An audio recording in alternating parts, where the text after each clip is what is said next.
Hello student, एक बार फिर से आप सभी का स्वागत है हमारे यूट्यूब चैनल एडू ब्रेन में। आज हम लोग कुछ नया करने वाले हैं। बहुत दिन से आप लोग का डिमांड था कि सब कुछ अच्छा चल रहा है, एसएसटी हो रहा है, साइंस हो रहा है, लेकिन इस चैनल पर अभी तक मैथ नहीं हो रहा है। वो डिमांड आप लोग को आज पूरा होने वाला है। बस यही दिन का इंतजार था। आज बहुत ही अच्छा दिन है, रक्षाबंधन है कि नहीं? तो सबसे पहले आप लोग को रक्षाबंधन की बहुत सारी हार्दिक शुभकामनाएं।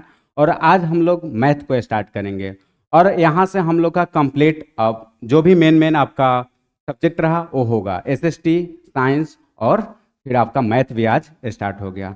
और उसमें भी मेन टॉपिक स्टार्ट हुआ है क्या? ट्रिगो। जिससे बहुत सारे लोग गड़बड़ा जाते हैं कि ट्रिगो ट्रिगो तो हमसे होगा नहीं। नहीं, लेकिन आप ऐसा विश्वास करिए कि जब यहाँ शुरू से लेकर के लास्ट तक आप ट्रिगो का लेक्चर देखेंगे तो आपको कहीं कंफ्यूजन नहीं होगा। एकदम हंसते खेलते हम लोग पूरा ट्रिगो समझ जाएंगे।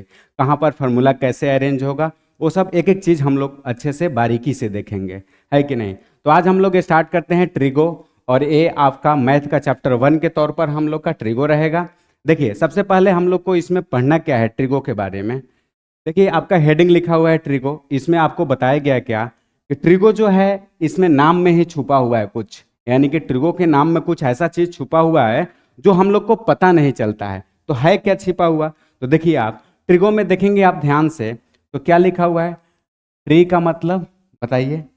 ट्री का मतलब हुआ 3, है कि नहीं? ट्री का मतलब क्या हुआ? 3। और गौन का मतलब साइड। फिर उसके बाद आपको बता देते हैं गौन का मतलब क्या हो गया? साइड। और फिर उसके बाद मेट्री का मतलब मेजरमेंट। क्या? मेजरमेंट। तो इस तरह से आपको ध्यान देना है कि ट्रिगोमेट्री का जो नाम है उसी में सब चीज छुपा हुआ है। ट्राई का मतलब 3, और फिर गॉन का मतलब साइड, और मेट्री का मतलब मेजरमेंट। यानी कि 3 साइड का जहां मेजरमेंट का बात किया जाएगा उसी को हम लोग ट्रिगो बोलते हैं। तो 3 साइड कहाँ आएगा? तो 3 साइड के लिए हम लोग बहुत बचपन से पढ़ते आ रहे हैं कि 3 साइड कहाँ आता है? तो ट्रायंगल में आता है। कहाँ आता है 3 साइड? ट्रायंगल में आता है। तो जब भी आप ट्रायंगल बनाएंगे तो उसमें कैसा साइड आएगा? 3 साइड आएगा। तो ट्रिगो यानी कि ट्रायंगल में आपको देखने को मिलेगा। उसमें भी कौन सा ट्रायंगल? तो हम लोग को राइट एंगल ट्रायंगल। कौन सा? राइट एंगल ट्रायंगल देखने को मिलेगा। अब देखिए, राइट एंगल ट्रायंगल ये तो आप लोग को पता होगा। Triangle on the basis of आपको बताया जाता है एंगल के बेसिस पर, एक्यूट एंगल, ऑब्ट्यूज एंगल और right angle triangle. Acute angle में क्या बताया जाता है? मान लीजिए कि उसका आपको फॉर्मेशन सब पहले से पता है। एक्यूट एंगल क्या होता है, ऑब्ट्यूज एंगल, यानी कि वन साइड क्या होना चाहिए, जो एंगल है एक ऑब्ट्यूज एंगल होना चाहिए। राइट एंगल का मतलब क्या? एक 90 डिग्री का एंगल होना चाहिए। ये सब इंफॉर्मेशन आपको पहले से पता है। लेकिन फिर उसमें भी अब राइट एंगल तो पता है कि राइट एंगल ट्रायंगल क्या होता है, लेकिन जो इसमें मेन पॉइंट है उसको हम लोग को जानना होगा। इसमें इस साइड को क्या बोलते हैं, इधर वाले को क्या बोलते हैं, उधर वाले को क्या बोलते हैं। इसमें कभी कभी कंफ्यूजन हो जाता है, पता ही नहीं चलता कि किसको क्या बोलें, है कि नहीं? तो ये आपको आज क्लियर हो जाएगा किसको क्या बोलना है। ठीक है, देखिए, सबसे पहले तो आप परपेंडिकुलर के जो सामने वाला साइड है उसको आप क्या बोलेंगे? हाइपोटेनस। क्या बोलेंगे?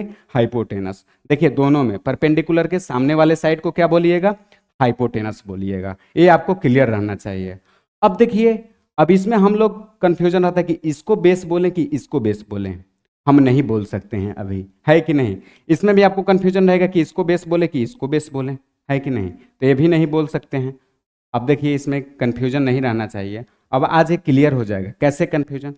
जब इस एंगल से बात करेंगे, किससे? एंगल सी से बात करेंगे, तो इसके सामने वाला को बोलेंगे हम लोग परपेंडिकुलर। क्या बोलेंगे? परपेंडिकुलर।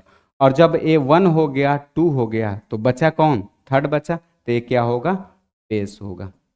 ये क्लियर हो गया होगा। यानी कि राइट एंगल के सामने वाले को हम लोग हाइपोटेनस बोलते हैं, और जिस एंगल का आप बात कर रहे हैं उसके अपोजिट साइड वाले को क्या बोलेंगे? परपेंडिकुलर बोलेंगे। क्या बोलेंगे? परपेंडिकुलर।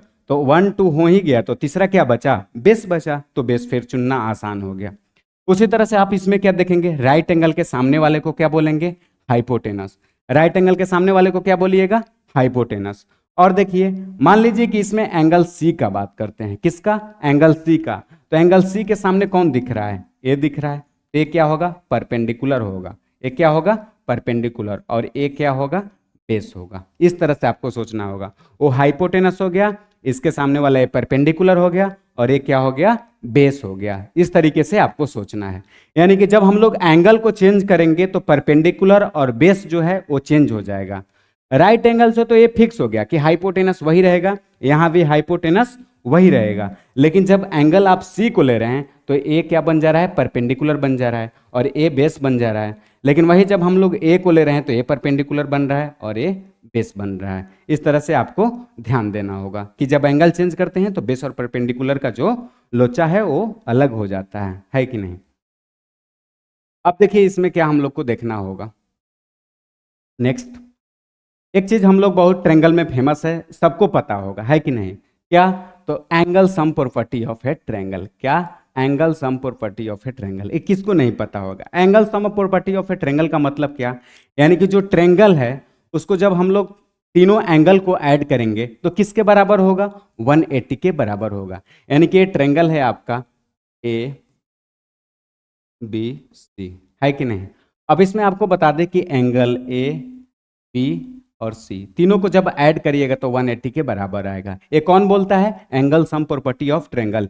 यानी कि ट्रेंगल का जो टोटल एंगल का समेशन है वो 180 के बराबर होता है। ये बात हम लोग को पहले से पता है। अब उसके बाद एक और इंपॉर्टेंट आता है, क्या? Pythagoras theorem. क्या? Pythagoras theorem. ये पाइथागोरस थ्योरम है क्या? देखिए पाइथागोरस थ्योरम और कुछ नहीं है, सब क्या होता है, कोई चीज जैसे मान लीजिए बहुत सारा कोचिंग इंस्टीट्यूट ही चलता है तो लोग क्या करते हैं अपने नाम पर रख लेते हैं, सुमन कोचिंग सेंटर, अमन कोचिंग सेंटर, ये सब रख लेते हैं। उसी तरह से जो अपना ये देता है थ्योरम वो अपने नाम पर क्या रख देता है, उस थ्योरम को रिलेट करके रख देता है कि नहीं। तो पाइथागोरस थ्योरम में आपको बताया क्या जाता है कि H square equal to P square plus B square. इसका मतलब क्या? हाइपोटेनस का स्क्वायर जो होगा परपेंडिकुलर का स्क्वायर प्लस बेस का स्क्वायर के बराबर होगा। यानी कि हाइपोटेनस, हाइपोटेनस ये हो गया आपका। और सी से बात करें तो सी से जब बात करेंगे तो ये क्या होगा आपका? परपेंडिकुलर होगा और ये बेस होगा। तो जब भी बात करेंगे पाइथागोरस का तो हम लोग को याद रखना होगा कि हाइपोटेनस का जो स्क्वायर होगा परपेंडिकुलर का स्क्वायर और बेस के स्क्वायर के सम के बराबर होगा, यही बताता है। अब इसका यूज कहां पड़ेगा? मान लीजिए कि आपको दो गो साइड दे दिया और तीसरा साइड पूछ लिया तो हम लोग किस चीज का यूज करेंगे? तो पाइथागोरस का यूज करेंगे। आपको पी और बी दे देगा, एच निकालना होगा, इसका फॉर्मूला रखेंगे तुरंत आ जाएगा। फिर मान लीजिए आपको पी नहीं दिया, एच और बी दे दिया तो भी आ जाएगा। यानी कि दो क्या देगा? गिवन रहेगा आपका और एक अननोन रहेगा। तो जब वन अननोन क्वांटिटी रहेगा तो उसमें हम लोग पाइथागोरस को यूज करके निकाल सकते हैं, है कि नहीं। फिर देखिए आगे आगे आपको लिखा गया है ट्रिगोमेट्रिक रेशियो। यानी कि ट्रिगोमेट्रिक रेशियो विशेष हम लोग इसी पे चर्चा करने वाले हैं। ट्रिगोमेट्रिक रेशियो होता क्या है? तो ये देखिए ट्रिगोमेट्रिक रेशियो का मतलब क्या है। ये तो मतलब समझ गए हैं कि ट्रिगोमेट्रिक क्या होता है। अब रेशियो का मतलब आप एक बार समझ लीजिए। रेशियो का मतलब क्या? जैसे मान लीजिए कि रेशनल नंबर आप पढ़ते हैं तो क्या लिखा जाता है? P by Q. वो क्या है? एक रेशियो है। 6/7 ये क्या है? एक रेशियो है। 9/5 ये क्या है? रेशियो है। तो यानी कि ट्रिगोमेट्रिक रेशियो का मतलब क्या? कोई भी दो नंबर के बीच में रेशियो हो, या ये आपका दिख रहा है अल्फाबेट के बीच में पी बाई क्यू और ये सब क्या है? रेशियो है। उसी तरह से हम लोग को देखने को मिला क्या? उसी तरह से जब हम लोग कुछ अरेंज करते हैं तो हम लोग को देखने को मिलेगा। देखिए जैसे मान लीजिए इस ट्रेंगल में क्या क्या दिया हुआ है? हाइपोटेनस है, परपेंडिकुलर है और बेस है। तीन क्वांटिटी है, हाइपोटेनस, परपेंडिकुलर और बेस, है कि नहीं। हाइपोटेनस, परपेंडिकुलर और बेस तीन क्वांटिटी है। अब इसी तीन में से हम लोग क्या करेंगे? रेशियो बनाएंगे। बैठे बैठे रहा नहीं गया तो क्या करेंगे? इसी तीन को हम लोग ऊपर नीचे करके रेशियो बनाएंगे। कैसे बनाएंगे? मान लीजिए कि जो फर्स्ट वाला बनाए पी बाई एच बनाए, सेकेंड वाला जो बनाए वो बी बाई एच बनाए और थर्ड वाला जो बनाए पी बाई बी बनाए। इसको हम लोग क्या बोलेंगे? देखिए थोड़ा देर,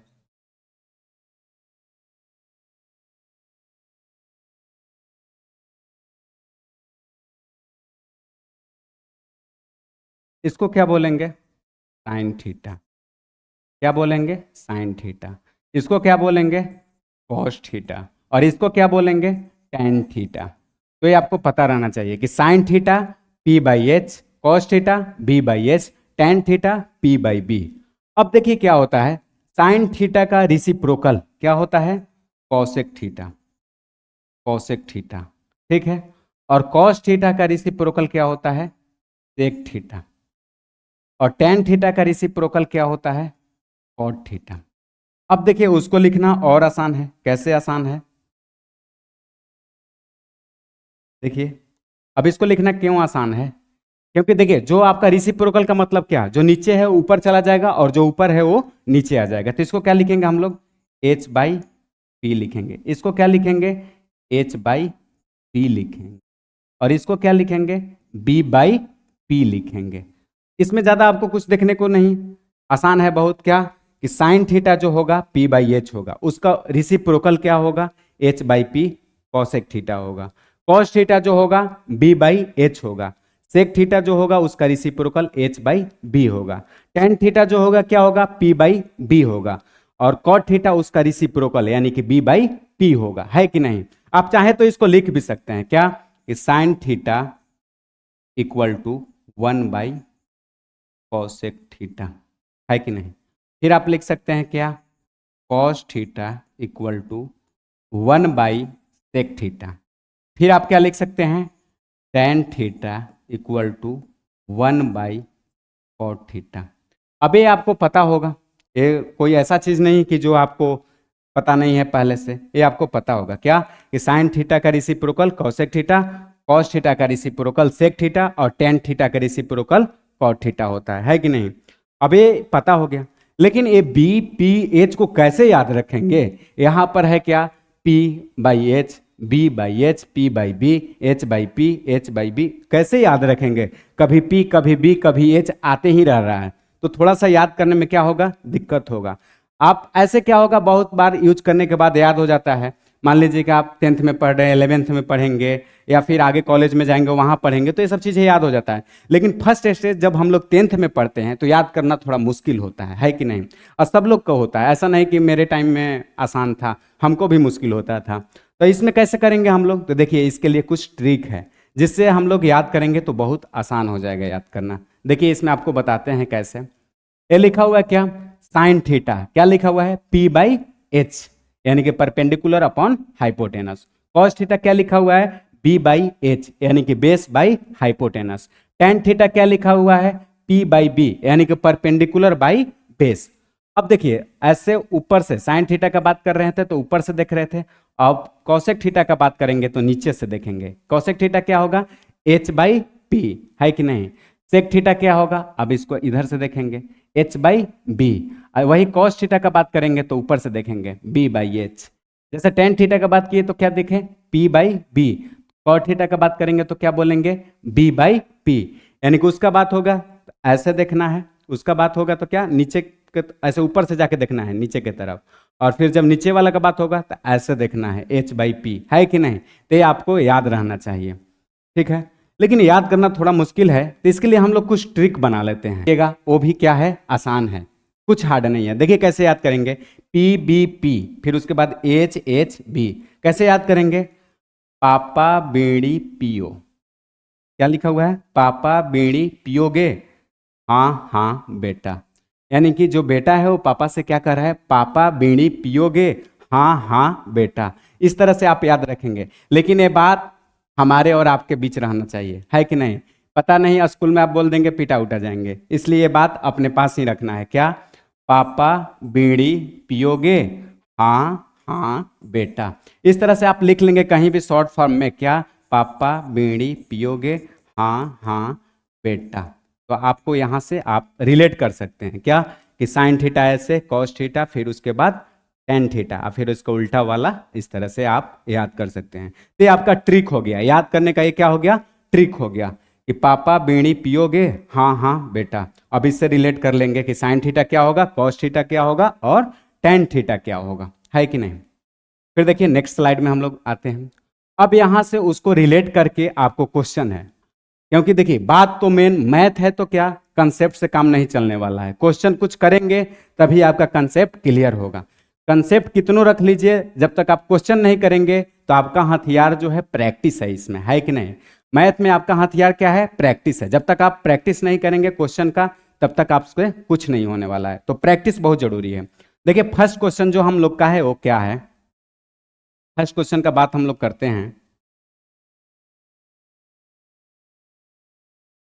देखिए फर्स्ट क्वेश्चन में आपको बोला गया है कि find all trigonometric ratio of angle C, यानी कि ऑल ट्रिगोमेट्रिक रेशियो निकालना है, लेकिन किसका? एंगल सी के थ्रू। कैसे निकालेंगे? देखिए आप ध्यान दीजिए थोड़ा, एंगल सी के थ्रू निकालना है। अब इसमें आपको कुछ पता नहीं चल रहा है, देखिए इसको बी मत समझिएगा, ये क्या लिखा हुआ है? 13 लिखा हुआ है। अब ऐसे पास में लिखने से पता नहीं चला, ठीक है, 13 लिखा हुआ है। और ये क्या लिखा हुआ है? पी, और ये 5 और 13 लिखा हुआ है। अब देखिए कैसे समझेंगे। एक तो बोल रहा है कि सी से बात हो रहा है, ये तो जान गए कि इसके सामने वाला क्या होता है? हाइपोटेनस होता है, यानी कि एच का वैल्यू जो है वो पता चल गया। एच का वैल्यू क्या है? 13 है कि नहीं? और फिर उसके बाद आपको बता दिया गया क्या कि जो यहाँ पर बी का वैल्यू है, देखिए यहाँ से सी के देखेंगे तो क्या हो गया? ये परपेंडिकुलर हो गया। तो जो पी का वैल्यू है वो क्या आ गया? 5 आ गया। तो हमको बी का वैल्यू चाहिए। किसका वैल्यू चाहिए? बी का। एच पता चल गया 13 होगा, पी पता चल गया कितना होगा? 5 होगा। और बी हमको पता करना है कि बी क्या होगा, है कि नहीं? बी को पता करना है क्या होगा। तो बी को हम लोग निकाल लेंगे। कैसे निकालेंगे? आसान है। देखिए जैसे आप यहां लिख सकते हैं क्या, एक ही फार्मूला अननोन के लिए क्या लगाते हैं? H square equal to P square plus का पी स्क्वायर, है कि नहीं? अब एच के जगह पर क्या है? 13 है, तो 13 का स्क्वायर, फिर उसके बाद पी 5 का स्क्वायर प्लस का बी का स्क्वायर, ठीक है। अब यहाँ से क्या करेंगे? 13 का स्क्वायर होता है 169 माइनस, इधर देखिए 25 होगा, 5 का स्क्वायर क्या होगा? 25, वो इधर आएगा, इधर आएगा तो क्या होगा? माइनस का 25 इक्वल टू बी स्क्वायर। क्या होगा? Equal to B square. जब आप इसको माइनस करेंगे तो क्या आएगा? 144 आएगा। किसके बराबर? तो बी स्क्वायर के बराबर। अब यहाँ से बी का वैल्यू क्या मिलेगा बताइए? √144, यानी कि यहाँ से आपको बी का वैल्यू क्या मिलेगा? 12 मिलेगा। क्या मिलेगा? 12 मिलेगा। अब जब आपको मिल गया, एच भी मिल गया, पी भी मिल गया और बी भी मिल गया, बी कितना मिला? 12 मिल गया, तो हम लोग क्या नहीं निकाल सकते हैं, है कि नहीं? फिर से आप वही चीज को अप्लाई करेंगे। देखिए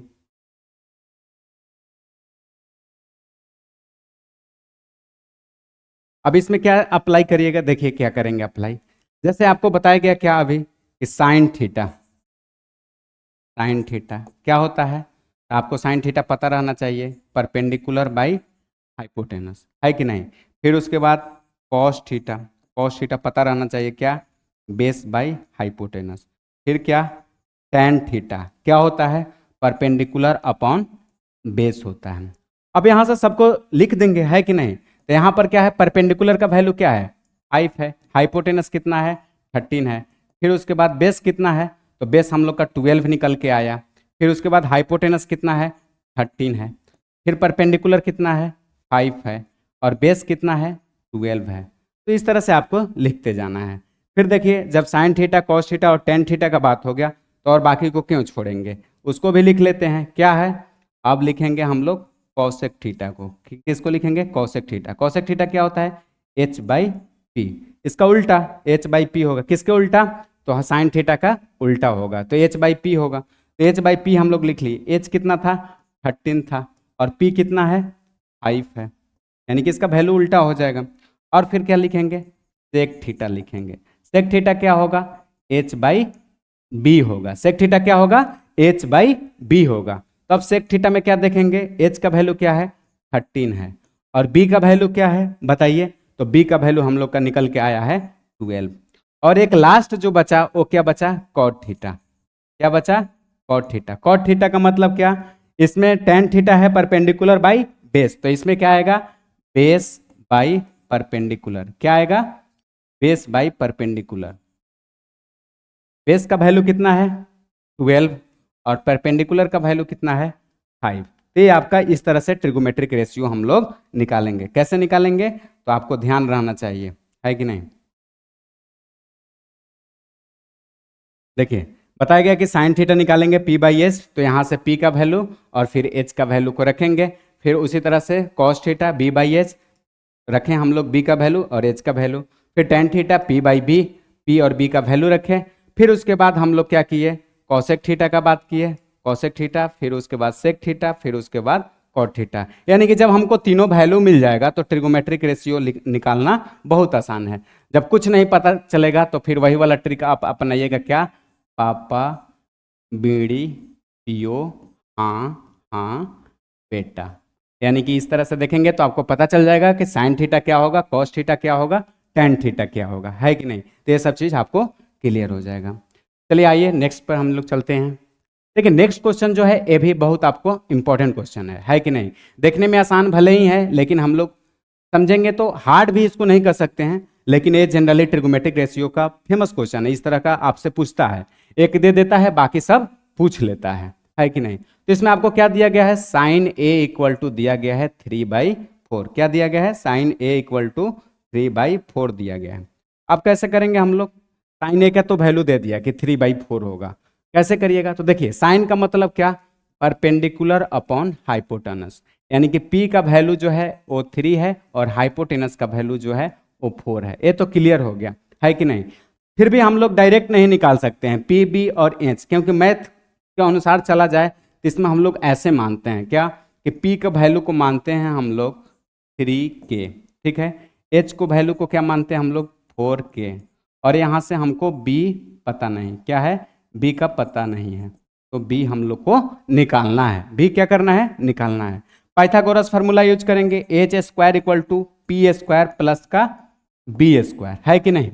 एच स्क्वायर के जगह पर क्या रखेंगे, 4K का स्क्वायर, क्या रखेंगे, 4K का स्क्वायर। पी स्क्वायर के जगह पर क्या रखेंगे, 3K का स्क्वायर रखेंगे, और बी के जगह पर है ये नहीं कुछ, तो बी के जगह पर बस बी स्क्वायर रखेंगे। अब देखिए क्या होगा, ये 4K का स्क्वायर करिएगा तो क्या आएगा, 16K स्क्वायर, है कि नहीं, equal to 9K square plus में बी स्क्वायर, ठीक है। अब देखिए यहां से क्या होगा, जब इतना कर लेंगे तो ये 9K स्क्वायर को उधर आप भेजेंगे, 9K स्क्वायर को उधर भेजिएगा तो क्या हो जाएगा, 16K square minus 9K square equal to B square. अब माइनस करिएगा तो क्या आएगा, 7K square equal to 7K square equal to क्या आएगा हम लोग का, बी स्क्वायर। अब बी का वैल्यू कैसे निकालेंगे, तो बी का वैल्यू हो जाएगा हमारा √7K। क्यों, क्योंकि 7 पे जब आप रूट देंगे तो रूट रह जाएगा, लेकिन K स्क्वायर पर जब रूट देंगे तो रूट से क्या होगा, स्क्वायर से रूट कैंसिल हो जाएगा। इस तरह से आपका बी का वैल्यू क्या आएगा, √7K। अब जब ये बी का वैल्यू मिल गया, हमको पी का पता ही है, एच का भी पता है और बी का भी मिल गया, कितना, √7K, तब हम लोग कुछ भी अब निकाल सकते हैं, है कि नहीं। ऑल ट्रिगोमेट्रिक रेशियो पूछा है, यानी कि अदर ट्रिगोमेट्रिक रेशियो, तो हम लोग लिख लेंगे क्या, साइन को तो दे दिया, अब लिखेंगे हम लोग क्या, कॉस थीटा, ठीक है। कॉस थीटा क्या लिखेंगे, B/H। बी का वैल्यू कितना है, देखिए आप ध्यान से, बी का वैल्यू है √7K, ठीक है, और एच का वैल्यू क्या है 4K, कैसे के खत्म। फिर उसके बाद क्या, tan थीटा, tan थीटा का वैल्यू क्या लिखेंगे बताइए, P/B, P/B, P का वैल्यू कितना है 3K, P का वैल्यू कितना है 3K, और B का वैल्यू कितना है √7K, कैसे के खत्म, है कि नहीं। K का कोई रोल नहीं है, लेकिन मैथ के अनुसार हम लोग को K को लिखना पड़ेगा, नहीं तो बिना K को भी हम लोग पता कर सकते हैं, है कि नहीं। आपको ये 3 और 4 पता चल गया तो हम लोग ऐसे भी निकाल सकते हैं √7, लेकिन K को लिखना जरूरी है, क्योंकि मैथ के अनुसार जब ये नहीं लिखेंगे तो हमारा गलत माना जाएगा, तो इसलिए K को लिखना जरूरी है। फिर देखिए आपका कॉस थीटा हो गया, tan थीटा हो गया, अब हम लोग लिख लेते हैं क्या, कॉसेक थीटा। तो कॉसेक थीटा को तो कुछ करना ही नहीं है, बस इसका उल्टा लिख दीजिए, क्या हो जाएगा 4/3। अब इसमें भी आप चाहें तो उल्टा कर सकते हैं, कॉस का उल्टा क्या होता है, सेक थीटा, तो इसको लिखने की जरूरत है, क्या लिखेंगे 4/√7, और फिर इसको क्या लिखेंगे बताइए, इसका उल्टा क्या होता है कॉट थीटा, tan थीटा का उल्टा क्या, कॉट थीटा, कॉट थीटा में क्या लिखिएगा √7/3, क्या लिखिएगा √7/3, और इस तरह से हम लोग को अरेंज करना रहता है। तो ये भी क्वेश्चन बेहद आसान रहता है, आपको एक ट्रिगोमेट्रिक रेशियो दे दिया जाएगा और उससे सारे को फाइंड करना होगा, बाकी सब जितने भी ट्रिगोमेट्रिक रेशियो हैं उनको हमको फाइंड करना होगा, तो ये भी क्वेश्चन आसान है। फिर देखिए हम लोग नेक्स्ट को देखते हैं। अब देखिए सेम दोनों क्वेश्चन है, इससे पहले वाला में भी क्वेश्चन में क्या दिया गया था कि साइन A इक्वल टू 3/4, अब फाइंड क्या करना है, इसमें कुछ अलग फाइंड करना है। उसमें क्या फाइंड करना था, ऑल ट्रिगोमेट्रिक रेशियो फाइंड करना था, लेकिन इसमें कुछ अलग फाइंड करना है, cos A into cos A के प्लस टेन ए इंटू से के फाइंड करना है कि नहीं। तो कैसे फाइंड करेंगे, देखिए अब ये अलग अलग फाइंड नहीं करेंगे, जो जो मेरा वैल्यू आया है वो पिछले स्लाइड से हम लोग उठा के लिख लेंगे, जिसका यूज है कि नहीं। तो देखिए सबसे पहले क्या, कॉस ए कितना है, कॉस ए, देखिए कॉस ए मेरा आया है √7/4 आया है, कितना आया है, कॉस ए √7/4 आया है।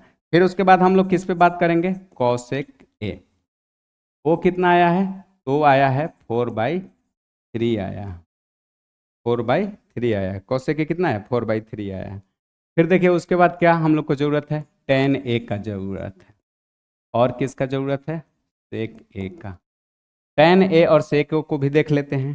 टेन ए का वैल्यू कितना है, देखिए टेन का वैल्यू है हम लोग का 3/, है कि नहीं, तो 3। अब यहाँ से ए थीटा जो लिखा हुआ है, थीटा यहाँ नहीं होगा, ए ही होगा, क्यों होगा, क्योंकि सारा जगह पर ए है तो ए होगा। हम लोग को तो जनरली याद रखने के लिए कि टेन थीटा क्या होता है, कॉसेक थीटा क्या होता है, सेक थीटा क्या होता है, इसलिए थीटा लिखा गया है, नहीं तो सब जनरली क्या है आपका, सबके जगह पर ए है कि नहीं, सब ए है, क्योंकि इसमें ए का बात किया है तो सब क्या है, ए है, वही है। अब देखिए आगे क्या लिखा हुआ है, तब इसको हम लोग सेक को यानी कि 4/√7 और 10 को क्या लिखेंगे 3/√7, देख लीजिए 10 को लिखेंगे 3/√7 और सेक को लिखेंगे 4/√7, यही है ना, मैच कर लीजिए। सेक का क्या लिखेंगे 4/√7 और 10 को लिखेंगे 3/√7, वही है। अब देखिए जब ये हो गया तो हम लोग कैलकुलेशन आराम से कर लेंगे, cos A into cos A के, तो कॉस ए क्या √7/4 इंटू क्या लिखेंगे 4/3 प्लस, अब बताइए क्या लिखिएगा 3/√7 इंटू 4/√7। अब ये मल्टीप्लाई करेंगे तो क्या होगा 4√7 अपॉन में 12, और क्या होगा 12, ठीक है। अब ये 12 होगा, नीचे में क्या होगा 7 होगा, इस तरह से। अब इसको आप ऐड कर लीजिएगा, है कि नहीं। अब ये तो एलसीएम लेकर के ऐड करना है, तो ये आप यहाँ से ऐड कर लेंगे, यानी कि सिंपल हम लोग को जानना क्या है, ट्रिगोमेट्रिक रेशियो निकालना है। ट्रिगोमेट्रिक रेशियो निकल गया तो हम लोग किसी तरह का वैल्यू को निकाल सकते हैं। फिर देखिए आगे हम लोग बात करते हैं। अब इस ये भी क्वेश्चन बहुत आसान नहीं कहेंगे इसको, थोड़ा सा लेकिन लॉजिकली समझना है, क्योंकि ऐसे तो कुछ पता ही नहीं चल रहा है क्या कि सेक अल्फा लिखा हुआ है, यहाँ 5 दिया, कुछ रेशियो बन ही नहीं रहा है। नहीं, रेशियो बन रहा है, बस आपका देखने का नजरिया चेंज करना होगा। कैसे देखेंगे, तो देखिए क्या लिखा हुआ है 4 सेक अल्फा, क्या लिखा हुआ है 4 सेक अल्फा इक्वल टू 5 लिखा हुआ है कि नहीं। अब यहाँ से क्या करेंगे सेक, ठीक है, क्या लिखेंगे सेक अल्फा इक्वल टू 5/4 लिखेंगे। अब देखिए सेक अल्फा इक्वल टू 5/4 लिखिए तो आपको सब पता चलने लगा, है कि नहीं। बस यही लिखने का दिक्कत था, ये लिख लिए आपको सब पता चलने लगा। ये ऊपर वाला क्या होता है हाइपोटेनस और नीचे वाला बेस। अब इससे आपको पता चल गया कि हाइपोटेनस क्या होगा, बेस क्या होगा, बस एक चीज निकालना रह गया, है कि नहीं। तो हम लोग फिर उसी तरह से अरेंज कर लेंगे, क्या h इक्वल टू हो गया मेरा 5k, है कि नहीं, b इक्वल टू क्या हो गया 4k, और फिर हम लोग का p का पता नहीं, फार्मूला यूज करेंगे Pythagoras, h² equal to p² plus का p²। h के जगह पर क्या रखेंगे 5k², p के जगह पर क्या रखेंगे बताइए, p के जगह पर क्या होगा पता ही नहीं, तो p को छोड़ देंगे। b के जगह पर क्या रखेंगे 4k² रखेंगे। अब इसका स्क्वायर कितना होगा 25k², ये क्या होगा p² प्लस का 16k², है कि नहीं। अब यहाँ से p² का वैल्यू निकालेंगे तो क्या होगा, इधर 25k² है, इधर से 16k² उधर जाके माइनस होगा तो क्या होगा 25k² माइनस का 16k², क्या निकल के आएगा, तो p² इक्वल टू जब माइनस करिएगा तो क्या मिलेगा 9k², है कि नहीं। यानी कि अब देखने को क्या मिलेगा, p से जब हम लोग रूट डालेंगे तो p इक्वल टू क्या आएगा बताइए, जब ये आपको रूट में दिखेगा तो बनेगा क्या 3 अब देखिए क्यों, क्योंकि 9 का ऐसे ही बनेगा, है कि नहीं। 9 का जब रूट करेंगे तो 3 होगा और के स्क्वायर का करेंगे तो के होगा। यानी कि पी का भी वैल्यू मिल गया, क्या मिला, 3 के मिल गया। पी का वैल्यू क्या मिला, 3 के मिल गया। अब हमको निकालना क्या है, 1 - 10 अल्फा, 1 - 10 अल्फा और 1 + 10 अल्फा, यही निकालना है। तो पहले हम 10 अल्फा निकाल लेते हैं, है कि नहीं। तो 10 अल्फा कैसे निकालेंगे, 10 अल्फा का मतलब परपेंडिकुलर अपॉन बेस। परपेंडिकुलर क्या है और बेस क्या है, परपेंडिकुलर क्या है बताइए, 3 के। परपेंडिकुलर क्या है, 3 के। और बेस क्या है, बेस मेरा 4 के है। परपेंडिकुलर है 3 के और बेस क्या है, 4 के। यहां से दोनों रख देंगे, परपेंडिकुलर 3 के और बेस 4 के। कैसे के खत्म हो गया, तो यानी कि 10 अल्फा का वैल्यू क्या है, 3/4। अब यहां से रख दीजिए 1 - 3/4, 1 + 3/4। ऊपर में दोनों का एलसीएम जब लेंगे तो क्या बनेगा, 4 बनेगा। 4 बनेगा एलसीएम, और उसके बाद ये 4 में से, यहाँ से ऐसे करेंगे, 4 में से क्या होगा, 3 माइनस होगा। देखिए एक एक स्टेप कर देते हैं आपका, 4 - 3, फिर नीचे में भी 4 होगा, 4 + का 3, है कि नहीं। और फिर जब ये इसको सोल्व करिएगा तो क्या आएगा, 1/4 और नीचे में 7/4। 4 से 4 खत्म, आंसर क्या आया, 1/7। क्या आंसर आया, 1/7। तो देखिए टाइम लगा, लेकिन हम लोग का ऐसा नहीं कि मेथड समझ में नहीं आया।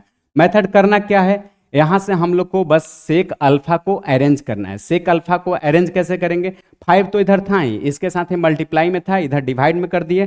जब ये काम हम लोग कर देंगे, यानी कि मेरा जो सबसे मेन है वो क्या है, सेक अल्फा निकालना। जब सेक अल्फा मेरा निकल जाएगा, फिर उसके बाद करना हमारे लिए बेहद आसान है कि नहीं।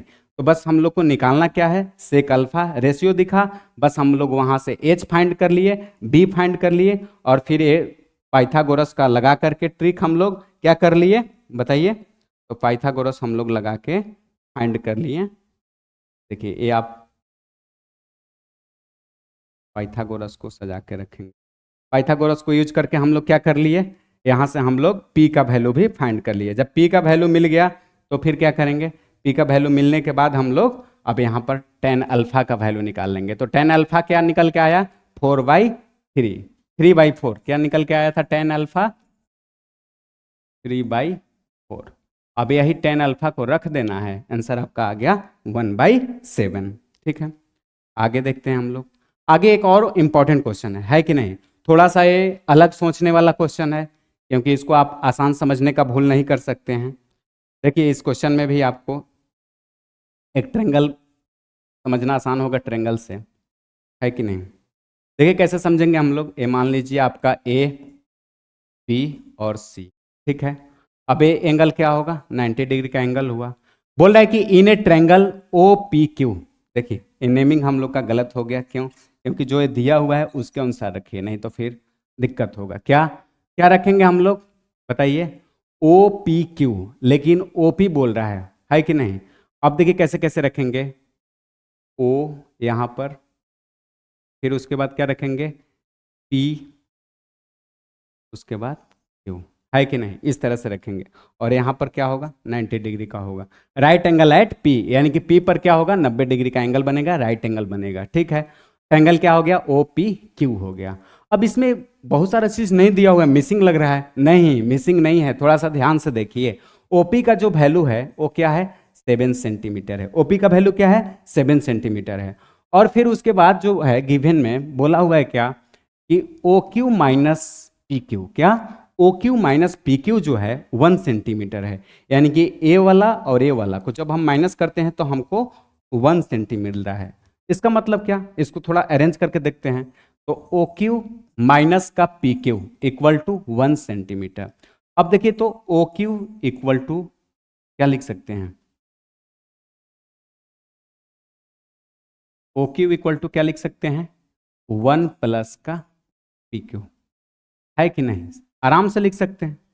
यहाँ पर ओ क्यू है कि नहीं, और यहाँ माइनस पी क्यू है, तो 1 इधर है, ये माइनस वाला को उठा के इधर भेजेंगे तो क्या होगा, प्लस होगा।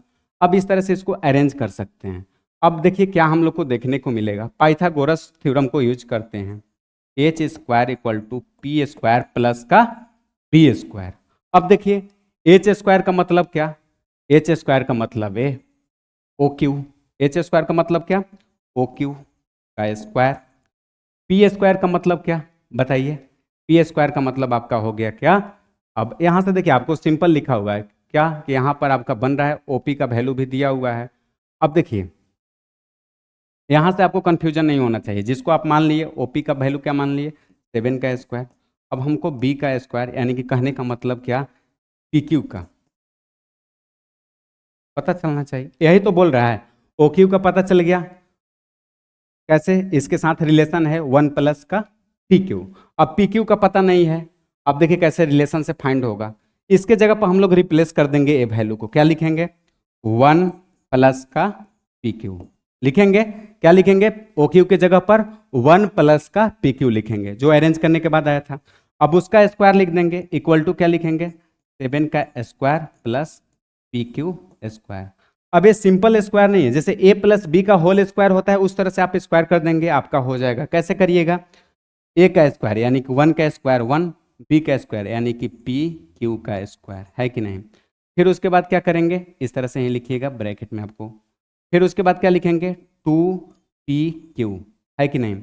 और इधर क्या लिखेंगे? 49 प्लस का पी क्यू स्क्वायर।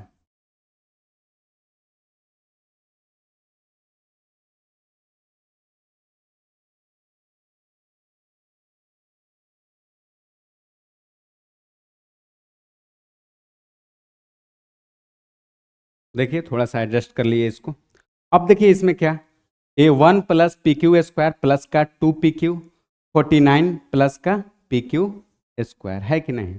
अब ध्यान देंगे तो क्या होगा, पी क्यू स्क्वायर इधर है, इधर से इधर माइनस करेंगे तो दोनों कैंसिल हो जाएगा। तो बचेगा क्या मेरा? 2 ए, दोनों टर्म आपका कट गया, है कि नहीं? अब बचेगा क्या? तो 1 plus 2 P Q equal to 49। अब यहाँ से क्या होगा? 2 पी क्यू इक्वल टू 49 - 1। अब यहाँ क्या आएगा? पी क्यू इक्वल टू 48, है कि नहीं? 2 पी क्यू इक्वल टू 48, तो पी क्यू इक्वल टू क्या हो जाएगा? 24। यानी कि पी क्यू का वैल्यू क्या मिलेगा? 24 मिलेगा। क्या मिलेगा? 24 मिलेगा पी क्यू का वैल्यू। जब इसका वैल्यू 24 मिलेगा तो पी क्यू को 24 रखेंगे तो ओ क्यू का क्या मिलेगा?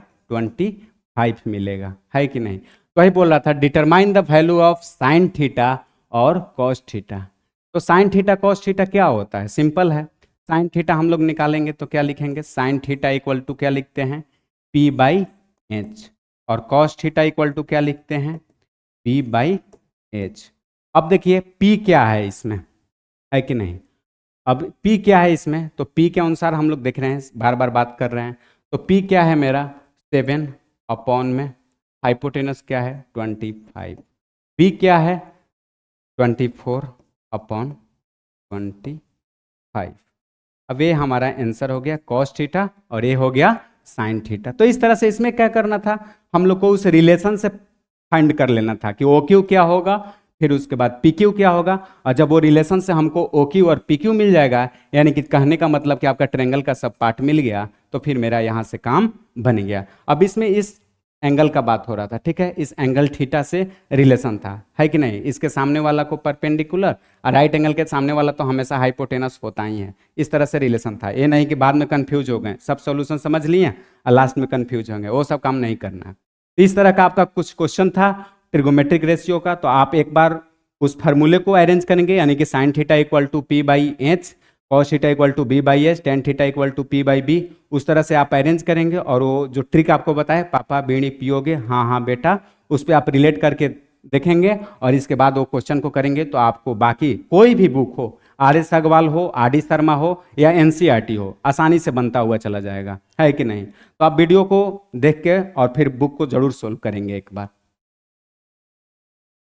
आज के लिए इतना ही, फिर मिलते हैं हम लोग नेक्स्ट वीडियो में। Thank you for watching this video.